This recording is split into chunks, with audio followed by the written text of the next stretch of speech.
done. Glory, glory, Man United, as they say. The game is over. The match is done. Manchester United 2, Brentford 1. And the game was a very, very weird game. The atmosphere was weird. The vibe was weird. Listen, talk about a game of two halves. Talk about a game of two halves. The first half, Man United looked like a team that very, very bad. Listen, the kind of words I want to say to describe Man United's performance are kind of not the words I want to use on YouTube. Hence why I was struggling just now. Let's put it that way. Our performance, and the thing is, we say a lot of the times, yeah, that after the international break, we don't play well. Listen, we don't need an international break as an excuse not to play well. We just don't play well anyway. We don't play good football, and the first half was rubbish. The first opportunity fell to Brentford very early on, and they should have scored. It should have been 1-0 very early on. The only chance we had in the first half of any merit was the the mistake from their goalkeeper, and that was it. We were outplayed in the first half, outpassed. We were sloppy, sluggish on the ball. The team that he started is not the team that I want to ever see start. Not the front three. Anyway, I've said it many times. That front three, and I know, listen, we can still talk about the quality of the players and still be happy that we won and still be annoyed that the manager's here. We can all have all of these conflicting things at the same time. So I don't want anyone to believe that I'm angry that we lost. No, I'm still happy we won, but we can still talk about the players that played and how well they played. We can still talk about the game and analyze the game. We can still be happy, and critique. And I still believe that front three is not good enough. The problem is we can see we've watched that front three for a whole season not play well, and the start of the season, even though Hojlund has been injured, still not play well when they have played in the 1 or 2 games they played. And we win one game, and everyone's now going to be talking about how good they are. It's like, why is the exception always the rule for some people? The first half, we were not good. We couldn't string 1 or 2 passes together. They were the first team to start stringing passes together. They were the first team to start spreading the play and having fluid attacks, to the point where at one point they had 60% possession and we had 40% possession in the first half at Old Trafford. So yes, we're going to be happy that we won today and we scored 2 goals, but we can also say, listen, this is not good enough. Yes, we are going to win games this season. Let's not, if we win 10 games this season and lose flipping 28, let's not act like it's a good thing. So when we win one game, be happy, but let's not act like we're going to win loads of games and win all our games, because we're not. We're not under this manager. That's not going to happen. Second half, though, was much better. Second half was much better. We started after they scored the first goal from the corner, and I get why some people would be annoyed about the first goal. Ligt wasn't on the pitch, and you know when coincidences just all fall and it makes something look unfair, but it's not really unfair. It's a coincidence. Like, Ligt had to leave the pitch because his blood was too much. That's just a fact, and it's not the referee's fault that we couldn't stop the bleeding and we didn't bandage him up. And even in the second half, he came out and he wasn't bandaged up. He had to leave the pitch. He left the pitch, and unfortunately, we conceded. What can we do? I understand why it will be annoying, but that's just typical Man United anyway. That is typical Man United to concede a goal like that. Bruno wasn't that good today. He wasn't that good today, as usual. Rashford in and out of the game in the first half, but he wasn't that good. Garnacho was okay in the first half. Hojlund still doing his thing, falling over the place, backing into players, trying to win the ball, not really doing much. However, that being said, the second half, though, The second half, you got to give credit where credit's due. Those players, they came out like they've got, like Ten Hag flipping put his head up their ass rather than a boot. That's how them man came out. Pause, no diddy. Like, and we started the second half much better. We scored early on. And like I said, even though I might not rate Rashford as highly or rate Garnacho as highly, that pass from Rashford and that goal from Garnacho, the move was a good move. It was a good pass and it was a good goal.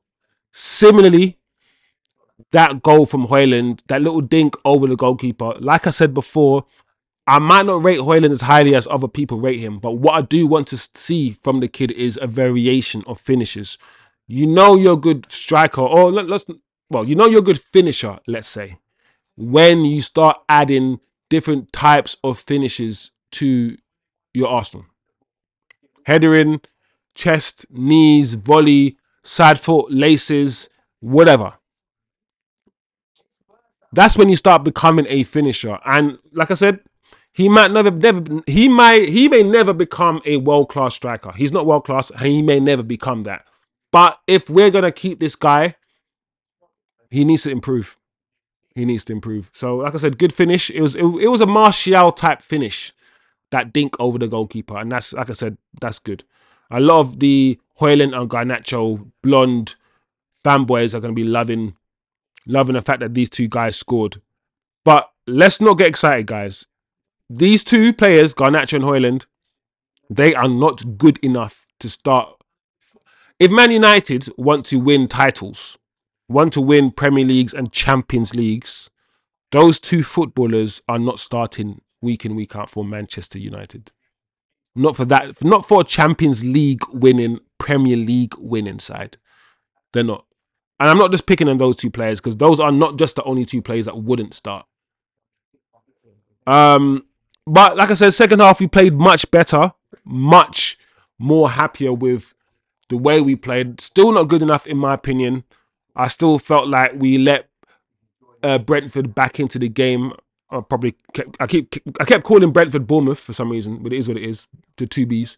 We let Brentford back into the game around 20 minutes. We did into the second half. And one thing I want United to start doing is controlling games. And we're never going to do that under this manager, because this manager does not like possession football. He does not like to control games. He prefers to play on the counter-attack. He prefers to play on the transition. He doesn't want to play the sort of footballers that want to put their foot on the ball and move around and keep the ball and pass the ball back. He just wants to go from start to finish, from the goalkeeper to attacker as quickly as possible. And I don't think that sort of heavy metal kamikaze football is conducive. And I don't think you can play that consistently well game after game after game. There's no consistency in that type of football, so you're not going to get consistency. And so I don't believe you can play that type of football consistently and win the league by playing that type of football. I think you're also going to get a lot of injuries playing that way. But anyway, back to the second half. All in all, we won the game. We probably just deserved to win the game when you added all the opportunities that were created in the second half, and the fact that we came back into the game in the second half, and we probably had more of the chances. Zirkzee probably should have got to the end of one of the opportunities as well in the second half when he came on. CASEMIRO came off for Ugarte. CASEMIRO had a decent game, especially in the second half. He woke up and he played well. He was the guy often winning the ball back and pressing high up as well. He did that job well in the second half, CASEMIRO. Eriksen did his job well, quietly. In the second half, he improved. Bruno had an okay game. Garnacho was in and out of the game. You know, he scored a good goal. He was a threat at times down the left. He was, let's be real. And Rashford only started really getting into the game towards the end of the game. Both wingers had a decent game. Nobody played amazingly well today, but everybody improved in the second half. I'm not Ten Hag in. I still think the manager needs to leave the football club. I still think he needs to go. I still believe that Man United will be a better team with a better manager. I would take Tom Frank. I would. That might be controversial for a lot of people, but I potentially would over Ten Hag. I'm not happy with the style of play. I'm not happy with Ahmad not even getting. If he's injured, he's injured. Fair enough. But if he's not, I'm not even happy with the fact he hasn't been given any minutes. The back four was fine. I've got no problem with how the back four played today. Got no beef with the back four. The midfielders okay. The attackers were poor in general. Yes, we scored goals, but all in all, the attackers were really poor today. At home against Brentford, we could have lost the game. So perspective is key. We could have lost the game at home against Brentford, but we didn't. So we're going to be happy that we won. Happy that we got 3 points on the table, but also understand where we are. Also understand what we saw was not that good. And let's not get gassed and say I think we're going to win the next 5 games based on what we saw. Let's keep things into perspective. Control, the rhetoric. Relax a little bit. Enjoy the rest of the Saturday. And we go again. If you're going to ask me what my man of the match was, I would say I would give it to CASEMIRO based on the second half performance. I was about to give it to Eriksen because I think Eriksen had a good game. I could have given it to any of the back four. I don't think the back four played badly at all. I think Onana was fine. I think the back four was fine. I did say let's watch Martinez and let's see how well he's performed as a left back. I don't think he performed badly as a left back at all. So he beat that test against Brentford. But I'm going to give it to CASEMIRO also because of the stick that he gets all the time, and it wasn't that great in the first half. But I think in the second half, he was good. So I'm going to give it to Cass. I could have given it to someone else, but I'm going to give it to Cass. Let me know what you thought or who you thought the man of the match was today. Let me know what you thought of the performance of the players, the team. I'll be very, very interested to find out what you guys thought of the performance of the manager. Is Ten Hag safe now? What does this mean? Or does it mean anything? Because we're at home against Brentford and this is a game that we are expected to win. So maybe this does not mean anything, and the game in midweek is the game that we really need to focus on. Let me know, because this doesn't mean anything. This doesn't change anything for me. I'm still not, what I saw is still not good enough from my perspective. And that's that. So let me know what you think, guys. Comment below. And we go again. Ten Hag out for life. No, not for life. But Ten Hag out. Ten Hag out. This guy I can't even say his name. It's like some voodoo spell. Ten Hag is like, don't say my name. You will no longer say my name. Eh? I'm playing.